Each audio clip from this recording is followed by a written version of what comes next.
Okay, we're gonna spend the next 5 minutes talking about Speed Racer.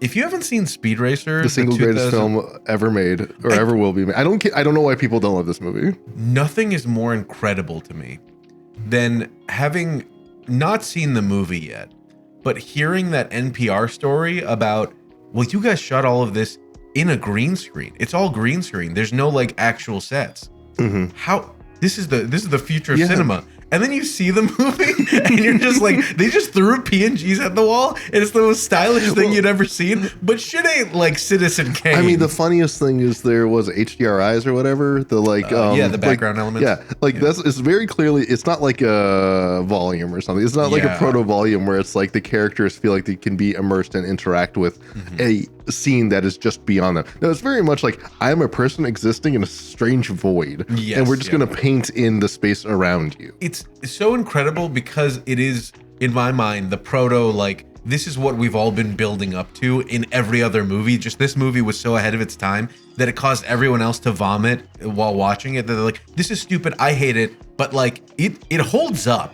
Like the presentation style holds up so well just because it's its own thing. They're like, okay, well, what happens in anime? Somebody starts talking about something and then shit just changes in the background. No, that's the thing. This is such an homage to like manga that it literally, like, I have never seen another movie do it this well. Where you start with a person angrily talking at someone else. The camera is panning around them. During the pan, suddenly into the foreground comes a miniature of the race that he's talking about, and then that zooms into the actual race, and then all of it is like, and as he's narrating, the things are happening. So you're getting the show and the tell, and it is all one seamless interaction. There's no cut to it. There's no cut from it.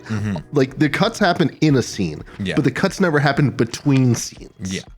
If you haven't seen Speed Racer, please do yourself a favor, find it on a streaming service, and enjoy an evening of just bliss. People enjoy it, and I do to an extent, similarly to like Twilight, where Twilight's very watchable in a kind of like, this is ridiculous, I can't believe they made this. But Speed Racer is this is ridiculous, and I'm fucking into it. It has so much heart. Yes. That's the thing, is the Wachowskis just...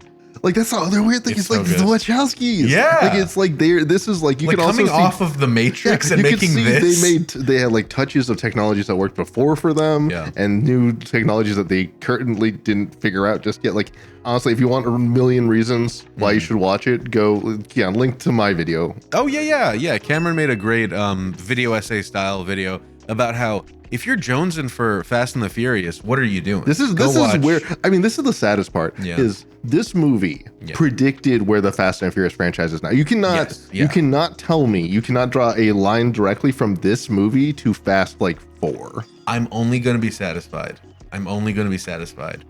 with the end of Fast X, 11, whatever it's going to be, if we see the birth of Speed Racer. Like, if the very last shot, because like, and we didn't do an episode on it, but like Fast X, us coming out of it, I was like, this is the most obnoxious thing I've ever seen. It's the closest we've gotten to a cartoon, and it is one step below Speed Racer. No, I'm just gonna spoil this for you. I already know what's gonna happen, because you're gonna see John Cena died in Speed 10. Yeah. I'll remind you that Pops was a member of the Super Wrestling Federation. So Fuck, I forgot. John Cena is going to come back, and they're like, "Thanks for saving me," whatever his name is, because I refuse to learn the character's name. I was like, "Don't mention it, and call me by my real name, Pops." Oh my god, I love it. And my brain will explode out the back of my head. To which I love, and spoilers for Fast X slightly, just because it's been out for a while. But yeah, Cameron in his video calls out the ending to Fast X. I made every single joke. I can't believe it. Literally, we were sitting in the theater, and I'm like, that's silly. And then I think on our way to the car, we're like, wait, you said that. You said that a year ago. I called it about Gal Gadot forever ago. I was like, no one dies. No, they just come back. Paul Walker died, and he's still not dead. Jesus.